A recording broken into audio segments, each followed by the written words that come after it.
Hey everyone, we've had an interesting question about a an easily distractible mind. I'll read it out. Dear Claire, I'd like to ask you a question. I have a scattered, racing mind, and I feel very easily distracted and bored. So I have difficulty reading or doing many tasks because whenever I feel slightly bored, I just can't stay focused.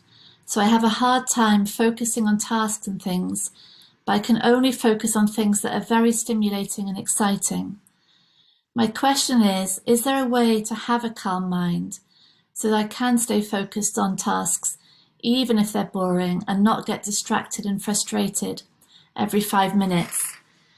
Yeah, I love this question because I think it seems to me one of the massive freedoms really of this conversation is that the whole system, the mind, body, brain, starts to be really accepted. And at the same time, this is where change comes from, but it starts with total acceptance of the way of being that the mind, body, brain is. And that acceptance, it seems to me, so in this case, there's a mind that is racing and busy and easily distracted. And how, so change can only come from acceptance of that. And acceptance of that means essentially that it's pure. So all that we're dealing with is a mind that is fast and out for stimulation, looking for excitement. That's all. It's pure in that sense. And it's pure because what doesn't help is loading that up with self-criticism, self-blame, comparison, judgment, desperation, frustration, all of that. So we have the load of really self-activity saying, this is how the mind is, this is how I am, and I shouldn't be like that. So acceptance is the end of that. It's the end of that layer of judgment. And it means that we just have the pure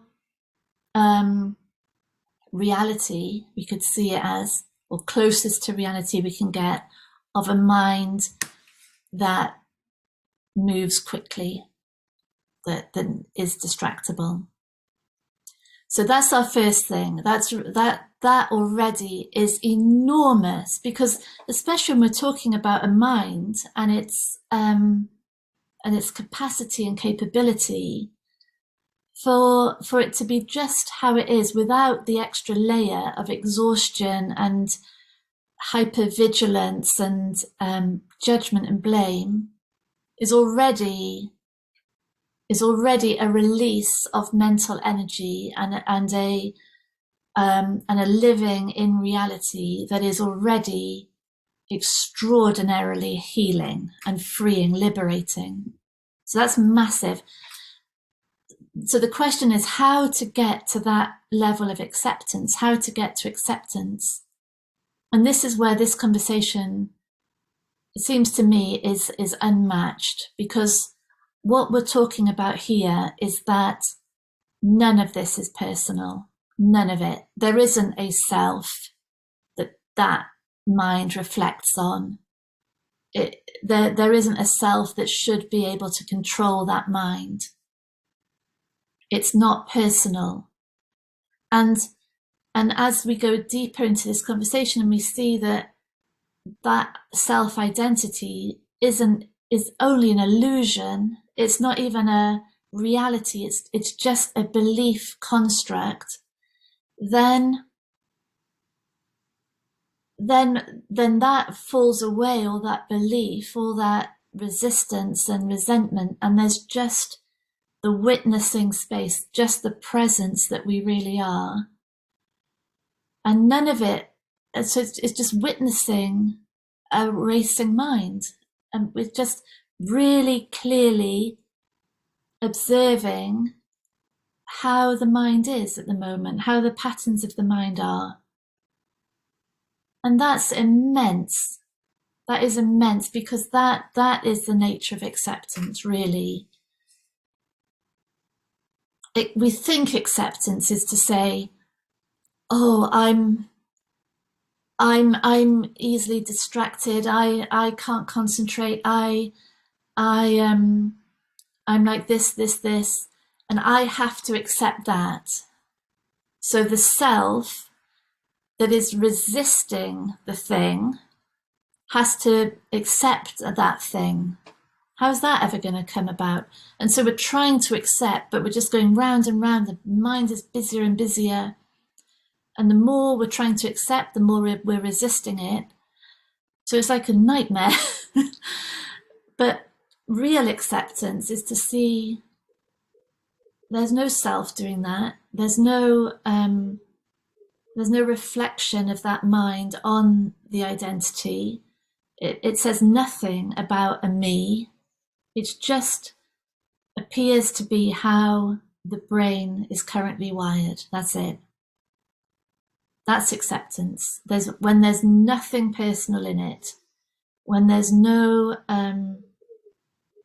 return back to that old claiming self of what does this say about me?